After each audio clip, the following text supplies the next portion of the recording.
Even though the Minnesota Vikings have paid lip service this offseason, we want to put the best 5 offensive linemen on the field.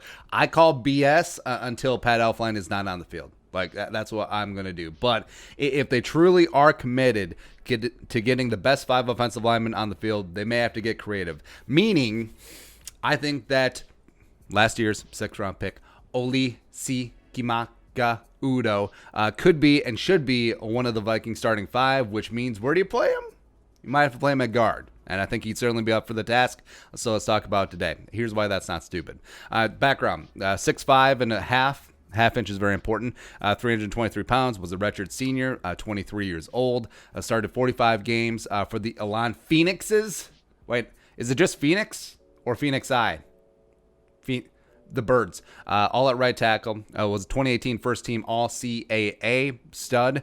Now, he wasn't the most fleet of foot during draft testing. Did run a 5.0540, which is exemplary. This is great. But meh in the short shuttle and meh in the 3-cone. Although it is important to note that his 3-cone of 7.88 seconds is faster than Pat Elflein 7.94, as well as a touch faster than Drew Samia 7.89. So it's not like dude is immovable out there, right? And also, once he gets going, he really gets going, which is great. Once he gets a full steam ahead, as Reggie Miller would say. Also, Oli looked great in camp, working primarily at right tackle, was a preseason stud, recorded a 74.6 PFF grade in pass blocking, as well as only allowed 2 pressures on 53 snaps, no sacks, working primarily with the 2s and the 3s. But then week 17 comes around, the exhibition free skate, and then that right side of the line was Drew Samia at right guard, Oli Udoh right tackle, and even though the Bears, they did have most of their starters in for most of the game because they're a sad, pathetic franchise like that. And also, Oli Udoh putting Khalil Mack on his ass. Yeah, that's right. So now, frankly, looking at his tape, both because I watched every single snap of his week 17 as well as preseason, frankly, he looked more impressive than Drew Samia. I think Samia had a couple of issues, especially in balance and anchoring, but Oli Udoh looked really good. So now, I'm not trying to hype up Oli by just slamming Drew Samia. But, that's not my goal here. Also, I think Drew Samia will be great. I think he will be the Vikings starting right guard this year, and I think he'll do phenomenal things for many years going forward. But also, I think that Oli Udoh should be in that mix. Like, frankly, if one of the two has to start, could it be Oli Udoh?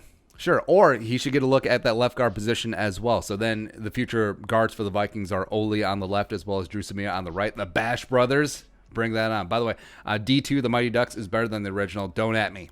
Do not dare at me. Also, Oli Udoh, he's got the strength, he's got the anchor to hold up inside, and we talked about him being a plotter. I think that is really overhyped because if you actually just watch him on tape, he's a lot more agile than his testing numbers say. And also, we've talked about this before. Especially at one-off things, whether it be the combine or the pro day. Say you have an off day, that number sticks with you forever, good, bad, or otherwise. So I actually think that the Oli short shuttle issues, he's fine. Yeah. Also, he's got the swagger about him where that comes with having NFL ready strength. Like when he was at Elan, he was a men playing among boys, but now he's a man playing amongst men, but he's still stronger than most of the men, which is absolutely great, right?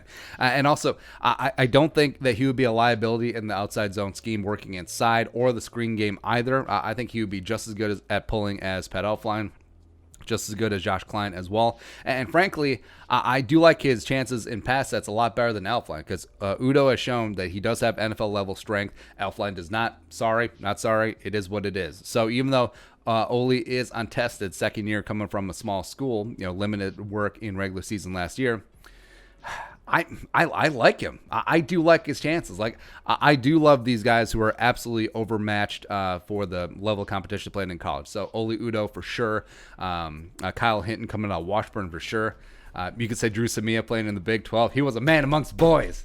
OU is turning into O-line U, but yeah, whatever. But everyone just writing off Oli Udoh as just a tackle prospect.